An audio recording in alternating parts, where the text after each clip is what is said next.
While cameras have captured BP's work underwater, it's sometimes hard to tell exactly what's going on. Industrial animator Bo Brown has showed us how the relief well would work in the past, and now he's back to give us a look at just how BP put a cap on this ruptured well. He joins us now from Tulsa, Oklahoma. Bo, good to see you again. Walk us through your first animation. What are we looking at? Okay, well, I'm basically showing the removing of the top hat, which was the initial way they were trying to contain the oil. So I'm telling the story with this animation. They removed the damaged part of the broken blowout preventer, added some type of adapter, and they're basically installing a working BOP. You know, they're calling it a capping stack, but it's got the same type of rams that are on the broken one. And I kind of show a little section view here showing them sealing it off, and then now they're doing their pressure testing. What you guys were talking about just a minute ago, monitoring it. And Bo, as you're listening to the update from our reporter, does it seem like everything is working as it should be? Well, the low pressure is not the best sign. You know, they were talking about the seepage, and then they're saying it's from a natural occurring, which I know that they're pressuring up, and they're looking for structural integrity of the casing wall in the shallow parts. And if you look at that next animation, the reason why they're pressure testing is to look for leaks in that structure, that casing, because that could be more catastrophic in the long run. I don't know if you're playing it or not, but and Bo, as we're chatting with you, we're looking at the second animation here. Right. Tell us what we're looking at here. Okay, the first part I was showing you, okay, that is a perfectly good scenario. The casing's intact and it's pressured up.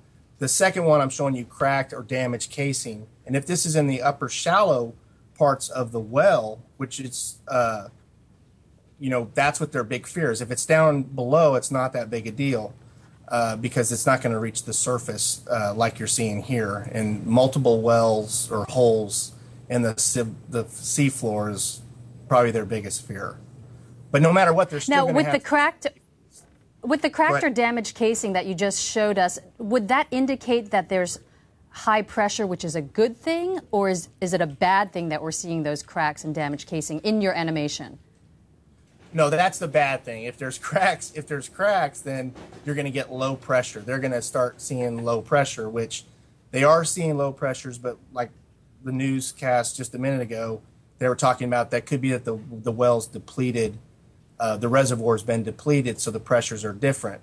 But they don't want low pressures. They want high pressures, and they want it stable, because that means it's like a balloon. There's no leaks. But if it starts changing or there's anomalies, that's a big word for me, then they know that there could be some structural integrity problems.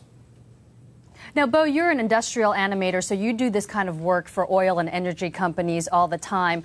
In your experience, does it surprise you that BP took this long to get this new containment cap working and on the well, 3 months after the leak? No. Well, I mean, this isn't like a movie, where, it's like 2 hours and it's over. I mean, there's a lot of science and engineering involved, and they're taking every precaution. I'm sure there's a big room of, mathletes and scientists and the Bruce Willises of BP sitting in some room doing all the calculations and looking at each other's work, making sure that they don't cause this well to get any worse. So, it's going to take some time to talk a mile down in the ocean.